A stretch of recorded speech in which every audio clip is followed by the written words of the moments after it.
We always bring you the latest in future tech and the most exciting innovations shaping our world. But today, let's turn our attention to a story that serves as a powerful reminder of the risks in the tech industry. Have you ever heard of Theranos? If not, you're in for a shocking story of ambition, deception, and downfall. Let's dive into how a company that aimed to change the world became a cautionary tale for the tech industry. The dream. Imagine a world where a single drop of blood gives you a complete health report. No needles, no multiple vials, just a quick prick of your finger. This was Theranos' promise. Founded in 2003 by Stanford dropout Elizabeth Holmes, the company claimed its Edison device could run hundreds of tests from a tiny blood sample. Holmes, driven by her fear of needles and frustration with traditional methods, envisioned a future where health monitoring was as simple as checking the weather, making diagnostics faster, cheaper, and accessible, with a potential to save lives by catching diseases early. The rise. Elizabeth Holmes wasn't just another tech entrepreneur, she was a force of nature. At just 19 years old, she had dropped out of Stanford to create something truly revolutionary.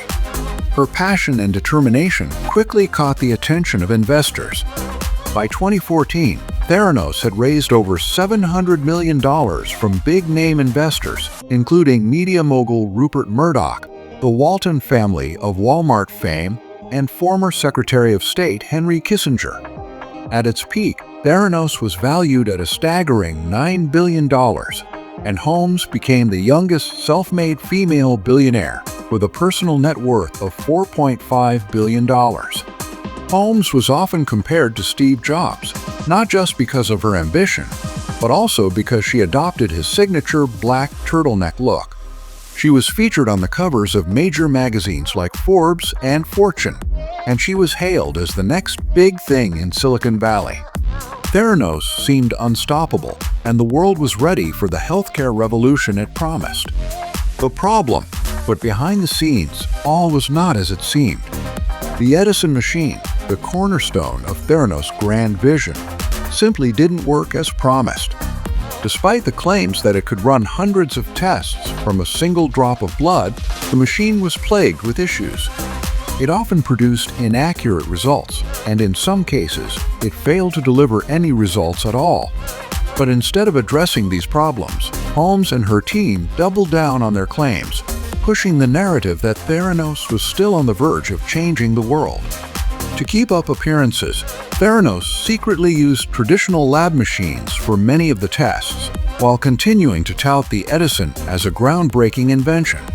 The company even went as far as to use its faulty technology in real clinical settings, where patients received incorrect diagnoses based on unreliable test results. For instance, a woman was incorrectly informed that she had suffered a miscarriage, while another was falsely told she had HIV. These were not just minor mistakes, they were potentially life-threatening errors caused by the flawed technology. The fall. The cracks in Theranos' facade started to show when employees began to speak out about the company's practices. Tyler Shultz, a former employee and the grandson of former Secretary of State George Shultz, was one of the first to blow the whistle. He, along with other whistleblowers, exposed the inaccuracies and unethical practices happening within Theranos. In 2015, the Wall Street Journal published a groundbreaking investigation led by journalist John Carreyrou, who revealed that Theranos had been misleading investors, doctors, and patients about the capabilities of its technology. The article detailed how the Edison machine was unreliable and how Theranos was using traditional methods to perform tests while claiming they were done with their innovative device. This report set off a chain reaction. The FDA, Centers for Medicare and Medicaid Services, CMS, and the SEC launched investigations into the company. By 2016, Theranos was facing multiple lawsuits and federal investigations. Walgreens, one of Theranos' biggest partners, severed ties with the company, and the company's valuation plummeted from $9 billion to practically nothing. The aftermath. So, what became of Theranos and its once celebrated founder? In 2018, Elizabeth Holmes and Ramesh Sunny Balvani, the former president of Theranos, were charged with multiple counts of fraud.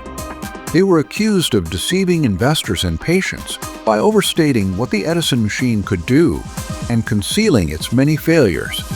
In 2021, Holmes went to trial, where the jury heard testimonies about how she knowingly misled people who trusted her vision.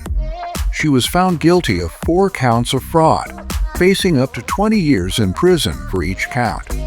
The trial captivated the public, highlighting the dangers of unchecked ambition and the dark side of Silicon Valley's fake it till you make it culture.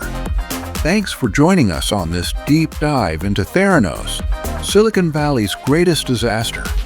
If you found this story as fascinating as we did, don't forget to like, share, and subscribe to High-Tech 9 for more stories about the world of technology. Stay curious, stay informed, and always look deeper. See you in the next video.